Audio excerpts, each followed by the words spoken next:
Thank you so much, Marissa. I wanted to just make sure you all knew that you were listening to my music, which you can find on music platforms everywhere. And I played the title song because in the song, there's a line that says you can listen. And that's what we're here to do. But before we go forward, I do want to ask for permission from an elder. And I happen to know of an elder that's in the space because it's my mother. So, Mommy, would you give me permission to proceed? Yes. Awesome. I also believe in the power of grounding. And so I ask you to take your hands off your keyboard, whatever device you're touching, even if you're drinking your favorite beverage, and put your hands either in your lap or on the arms of your chair. And if you want to close your eyes, do that and just breathe. Pay attention to when your inhale becomes an exhale.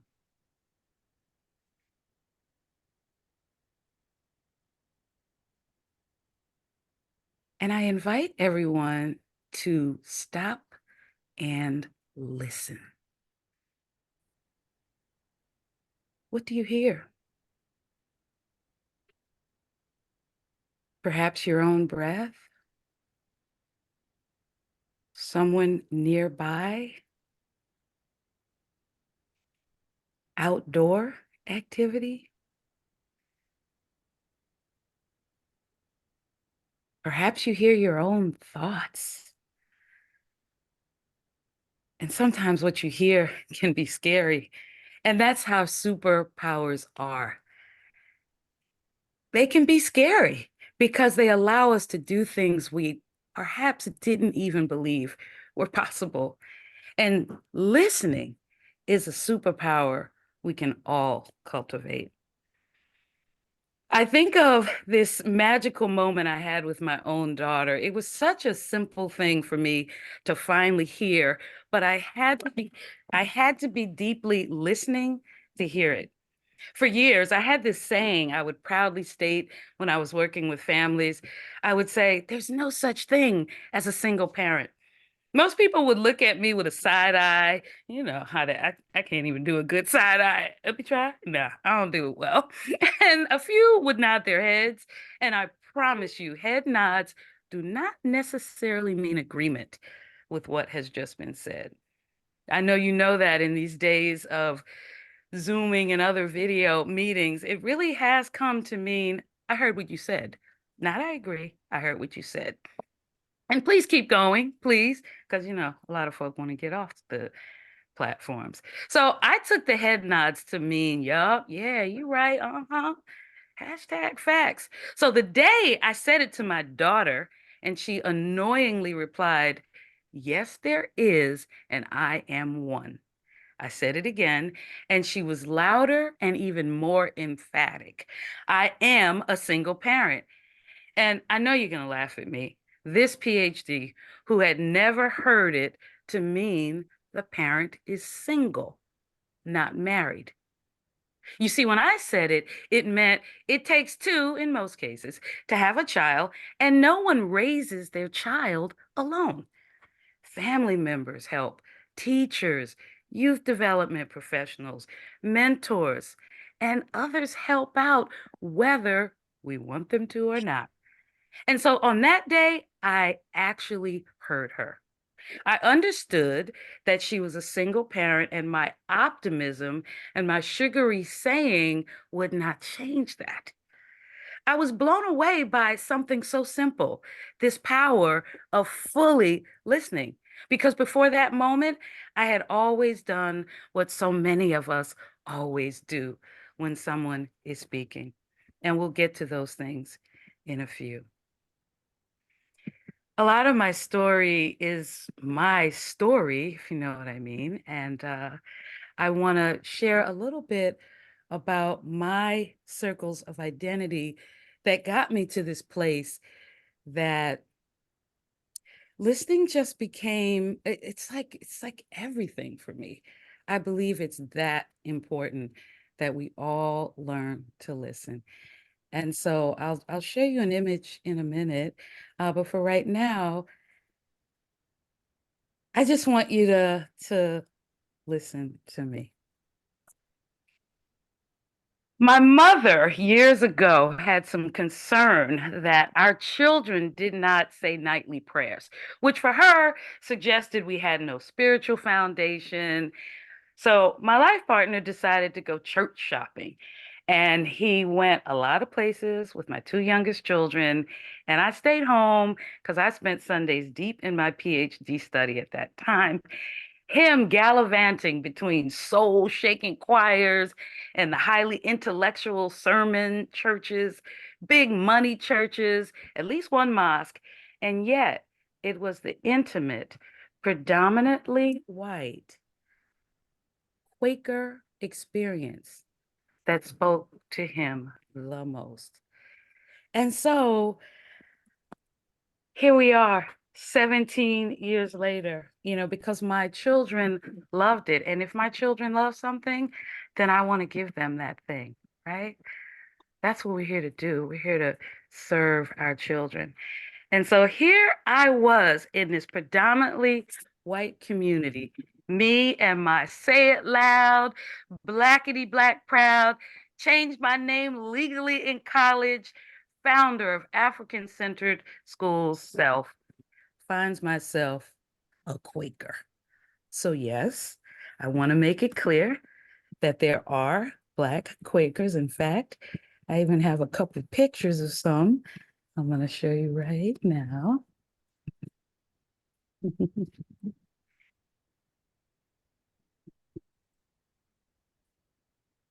And let me tell you a little about Quakers. Is there anybody here who's familiar? I know Marissa is.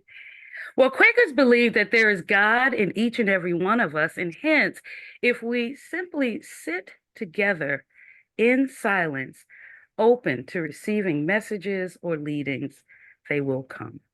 And we're all invited to share those messages during the 1 hour meeting for worship. It was during one of those silent 1 hour meetings for worship that I was introduced to this superpower we all have. Someone stood up during announcements and offered themselves as a listening ear for anyone who had recently witnessed or experienced racism.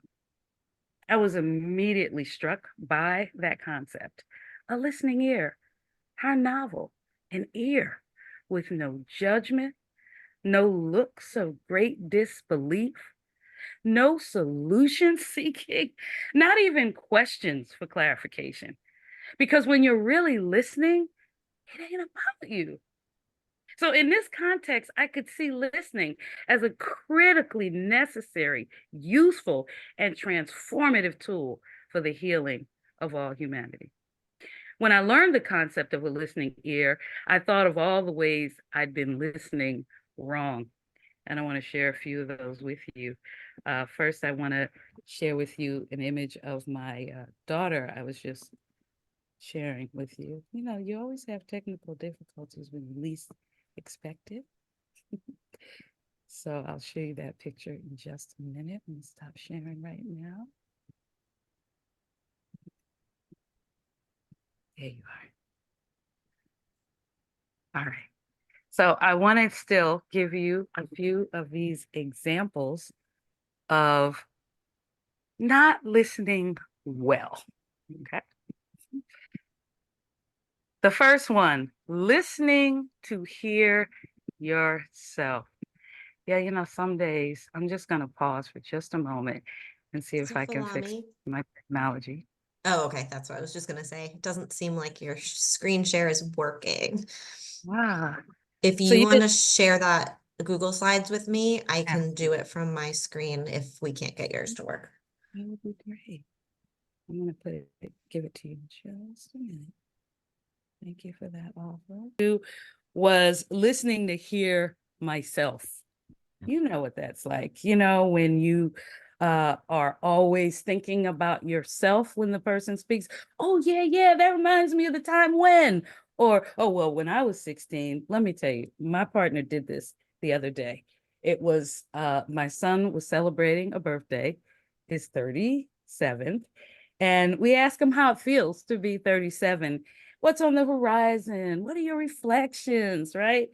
Here comes hubby. Oh, when I was 37, I was in surgery. I was carrying a pager, and I remember this awful surgery I had to do. And oh my goodness, how badly I just wanted to say, babe, it ain't about you.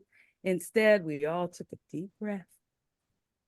We hoped he would notice how the celebration had meandered over to his deepest memories of his mid 60s and thank 30s, excuse me. And thank goodness he got the message. The second way we listen that just does not work is listening for what we don't agree with. Think of the trollers on the internet or the people around you who are expressing copious amounts of anxiety and resistance to being with family members who think and vote differently than them. Why not be curious? Why not stay open? I know it's hard. I'm with you. But have your questions ready. I'll even leave you with a few in just a few minutes. The third one, listening to agree. Yeah, white supremacy is not good for anybody. Yeah, family looks all kinds of ways and we need to be okay. Yeah, listening to agree always seems to start with, yeah. And finally, cutting people off in the middle of their thought. I know y'all gonna tell me you don't do that, right? So, Marissa, what do you see as the value of the listening ear? Putting me on the spot. I don't think there's anything more powerful than people feeling seen and Right? heard. There is nothing more powerful than people feeling seen, right? So that was my non-example. You interrupted me. How did that make you feel? That make you feel? Honestly, because I trust you and we have a former relation, like we have a relationship, it didn't feel Mhm. as bad. And if that trust and relationship did not exist, it would have Mhm, felt really horrible. mhm, mhm. Appreciate that. So I explored what deep listening really was, and I started listening harder and harder. And, I would analyze just all of my listening, right? Because I was on this transformative journey of really trying to be truly a good listener. And so I knew that I was getting really good at it when I could be on the phone with someone. They're sharing something very personal with me. And then they say, "Are you there?" And I would say, "Yes, I'm here and I'm listening." So I began to write down some tips for listening. And here is the first one. Marissa, I'm going to give you the link now and ask you to pull up the slides. The first one is let the speaker finish. Like, what is up with us that we're like, oh, yeah, yeah, yeah, right? Like I just did to Marissa. We do it all the time. I realize we're often doing it because we're excited. We're often doing it because we agree, because we're passionate, because it evokes a memory. Find a way to be disciplined enough to just keep your mouth closed. The second, pause before responding. Because you see, that gives the person communicating a chance to reflect and say more before you say anything. And you can even let them know, I'm going to pause. I'm sure you're thinking now. I want to give you some processing time. And consider confirming what you heard or how it made you feel, either in your spirit or in your body. Just do that, right? And let go of your goal. Often we go into conversations, meetings, coaching sessions with our own expectation, right? And if it's not going the way we want it to, we try to shift the conversation.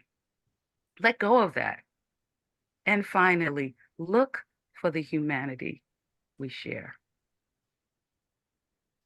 So I want to take a moment, Marissa, and just share with them the images of my Quaker community and my family. So you can scroll back for just go back for a moment.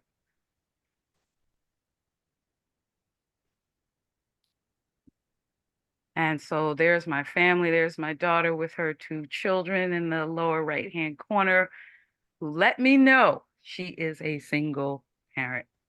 I have a beautiful listening story about a conversation I had recently with their father. I don't have time to tell it to you, but just call me. I'll let you know how beautiful it was to listen to someone that thinks I don't agree with him about just how to raise children, right? And it was just beautiful because I didn't say any of that. I just listened. And if we can also share the picture of my Quaker community, because like I told you, whenever I see a group of uh, Quakers of color, you were right on it.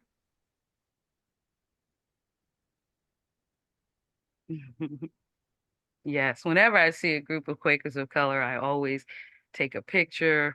I would take my grandchildren to experience Sunday school and that experience as well. And so, yeah, we can jump forward now. Those were all the ways we don't listen well. And so I wanted to make sure you got some tools for listening, right? That's what we called it. How do you learn to listen? And so when you are really digging into a conversation, think about the questions that you can ask and use these three core skills. I'm going to give you a chance to take a little quiz about your own listening in just a moment. But even your own storytelling helps you be a better listener. Let's say there's a story you tell often, you can refine that story. You can make sure it has meaning for groups of people, right? And it also helps you become a better listener of other people's stories. And finally, we have to learn to manage our emotions. I think often of a conversation I had about someone who was saying that his Polish grandparents also came across on a ship and was comparing it to the experience of African people in the Middle Passage. And I was livid. But I knew that wasn't going to get us anywhere. It wasn't going to help him understand, right, Trita? You get where I was, right? But it wouldn't have helped him understand how I felt. So I continued to listen. And in this case, I actually asked my fellow co-facilitator to address his comment. And that helped me so much. So let's go ahead and give you a moment to explore your own listening skills. We have a quiz for you here. Marissa has put the link in the chat, or you can use the QR code with your device. And I'll give you, you only need about 2 minutes to take the quiz. So we'll have some quiet time and then we'll hear what your results were.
Dr. Folami, I couldn't leave without at least seeing you personally and saying thank you. I have to jump to a 9:30 meeting, but you're amazing. Thank you for the few gems I already picked up. So you're amazing. Thank you so much. Thank you for I being didn't, here, I Carlos. wanted to catch the beginning. So thank you, Marissa, for having this conversation. So good to Appreciate see y'all. you, Carlos. Yeah. Okay. Bye. Thank you, Dr. Bye. Yeah. Well, I think for the purposes of you just even starting, it's a very quick quiz. I would love to hear a voice or two of what do you think about your own listening? We don't want to hear the actual score. Keep that to yourself. But tell us what you are now thinking about around your own listening after looking at that quiz or completing it. Who'd like to share? And feel free to share in the chat or out loud. Mhm.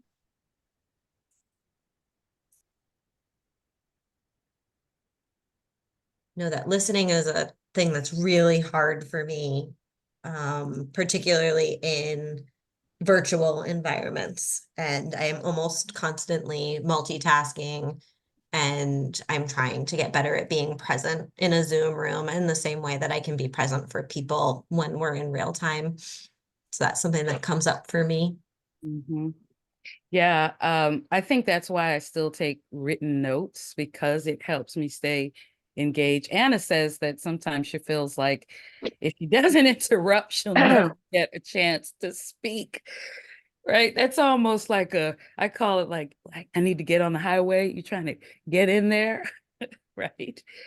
And Evelyn's responding to one of the questions. She says, if the other person is struggling to explain something, Evelyn jumps in with their own suggestions. This one's her hardest, and it's such a tough space for her to allow others to struggle.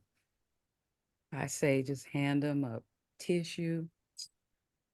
Just let them know you're there. It is okay to express those emotions. That's another thing we as a society just have to get comfortable with. Emotions don't have to be positive and negative, they're emotions. And finally, Danielle says, people have told her she's a good listener. Hello, However, I have this. yeah, Thank you. I don't think she realized she was off mute. However, Danielle has terrible memory and often questions if that means. No, Danielle, it does not mean you're a bad listener. So she says she tries to pay attention and give lots of room to speak and is perfectly comfortable in the silence, but can walk away and forget what was being discussed. You'll love this, Danielle. It's actually not important to remember what was said. In fact, when it's very personal, it's best not to remember it, right? And if in the listening you have forgotten something that the person told you another time or even earlier in that conversation, if it's relevant for your understanding, just ask, could you tell me again, what job were you on when that happened? Where were you saying you lived? I know you lived a lot of places. Where was that? Just we're human. One of the hardest things I've learned to do is say to people, Marissa, I got a little distracted and I didn't hear the last few things you said. Could you repeat it? Right? It's like it's eating humble pie. And Melinda says she listens well, but struggles when after having listened intently, others don't. Yeah, we're modeling and we don't always see it. I've seen that happen quite a bit in my life where I was maybe just talking about it, and then I was with somebody who interrupted everything a person said. Wait, where'd you live then? What was that organization? I'm like, did you? But I just sit there and do my best to model it. Maggie says she gets feedback that others want her to stop listening so much and share her thoughts. This one's hard as she often feels like she has to force speech instead of listening openly. I say, Maggie, just stick with the questions then. Say, that makes me think of the power of what's going on in your body and paying attention to it. What was going on in your body when that happened? You see it? Like you're speaking, but you're still allowing them to be heard because people don't get enough of that. Thank you so much for that feedback. Marissa, let's pull the slides back up. And Rachel says, such humane and sage advice. Sometimes Rachel says she focuses so much on listening that she waits too long or holds back too often on her own ideas, and that she's a better listener at work and community than at home. Yeah, I used to be. And then I realized I need to bring this home. So that go to the Maasai person. Those are things you can say, right? What influenced you, or what do you believe influenced you to think that way? And my favorite is say more.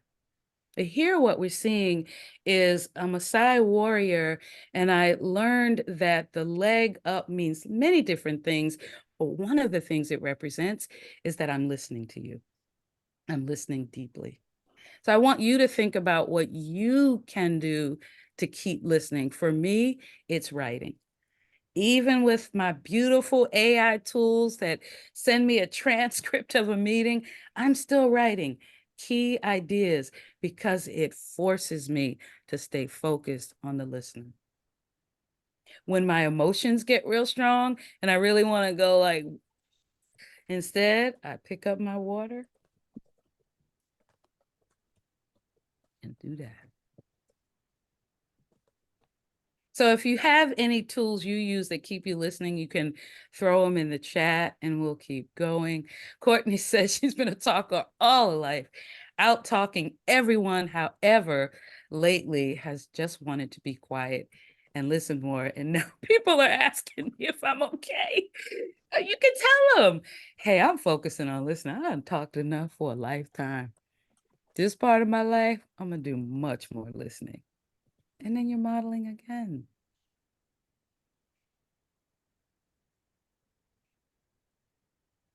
Yeah, those different ways of listening can draw out the unexpected. And I see that Rachel serves as an elder in that Quaker tradition. 45 years, yes. You now for year 46 and on, you're just gonna tell them I'm listening more. So you can keep going, Marissa. I wanted to share with you how I got to listening for justice. After all of this power of listening work, and especially me seeing a predominantly white community, my Quaker community here in Atlanta, offering this listening here, bless you, Anna. I thought about this experience I had when I was 16 years old. Yes, it was 1976. And please don't do the math. Yeah, I'm pretty old. And yeah, you can see it. Okay, yeah, Yes, I am. And we'll keep going. I'm saving you the time. I am 63 and I'm an elder. And it's why I always start meetings asking for permission from an elder, because we have got to do all we can to teach our community to value the wisdom and experience of our elders. And so I'm watching Roots, this mini-series. It was the first televised event ever that told the story of Africans who were stolen from their homeland, shipped to a foreign land, enslaved in North America, South America, Central America. And we meet Kunta Kinte, which was our introduction to LeVar Burton, went on to be known for mostly things like Reading Rainbow, and people still mad he's not the host of Jeopardy, right? And I was just so struck by a story I didn't know, and that helped me understand the oppression I had witnessed in my community and for my people. Because when he was captured and I saw him endure those horrific conditions in the bottom of a slave ship, when he was sold and arrived in a foreign land and refused to take on the name Toby and let people know he was Kunta Kinte, And still, they tried to whip his pride and identity out of him. It's just such a deep memory. I even remember Ed Asner, who was belovedly known from Mary Tyler Moore, right? Played an enslaver, and him saying, shall we go tight pack or loose pack? And the former option was more lucrative.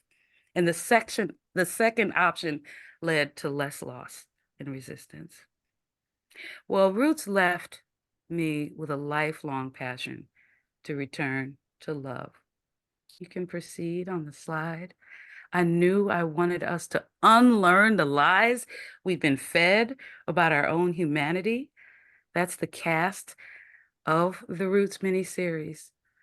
And I wanted to make sure the only lasting impression we have after learning of these horrors of chattel slavery and other forms of oppression is to love ourselves even more fully and completely. For me, that's loving my Black nose, my curly hair, my curvy body, my language, my neighborhood. So I worked on this passion to listen in many ways over the years, mostly in after-school settings.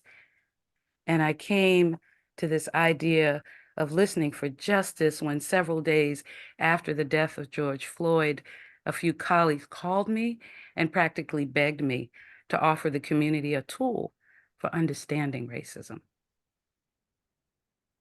You can proceed.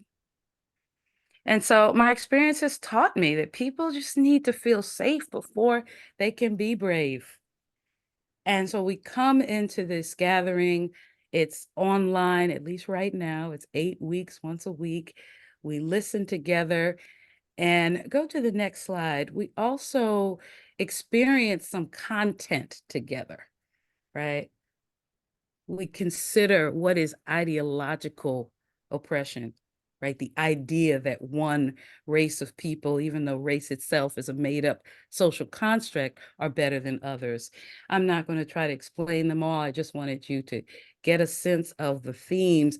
And what's important is that we have this shared learning experience, and then we can talk in small groups.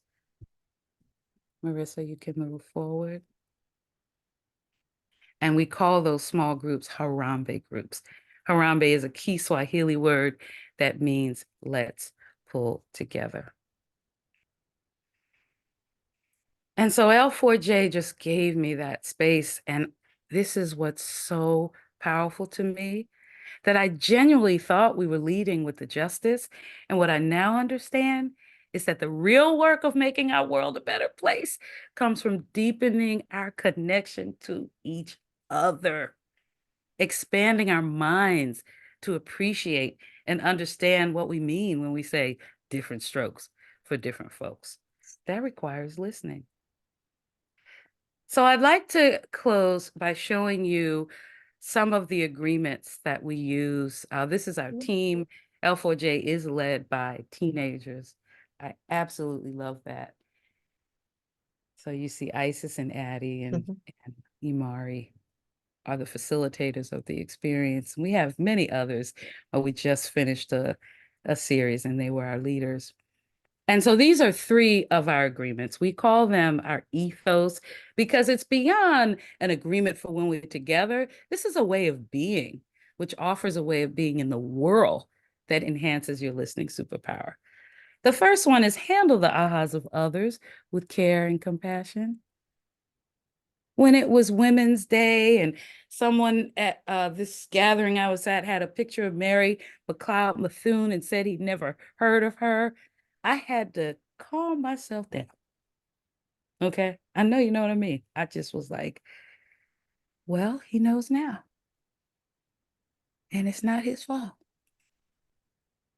Second, feel good with or without good feelings, because what we feel good about is that we're here together doing work, learning together, considering how to unpack, unlearn, and dismantle the systems of racism. And it doesn't always feel good. We're not going to always have good feelings, but we feel good about the community we're in. And finally, vibrate as highly as you can and then vibrate higher. And on this next slide, you see this image of vibrational energies, right? And it can be easy to stay mad, angry, guilty, shameful. How I came to use this notion of vibrating higher is I came home one day, asked my 20-something son, I don't know what to do, man, because I'm finding my white colleagues start feeling so much shame and guilt when we talk about racism that we can't move forward. And he said, oh, that's because they're in lower vibrational energies. And all you have to do, Ma, is help people pay attention to it, ask themselves why. What feeling am I having? Oh, I'm angry because this man had never heard of Mary McLeod Bethune. Why am I angry? Because he should know that history, because she's one of my favorite ancestors, because she met, all of that, right? And then ask yourself, how's it serving you to stay there? And do whatever you can to vibrate higher. And I shared with you what I did. I said, he knows now. He knows now. It led me to be more optimistic. So I thank you so much for listening. I did feel like you all were so listening. And this comment on the right from our last Listening for Justice so spoke to me. There isn't anyone you couldn't love if you knew their story. Mm.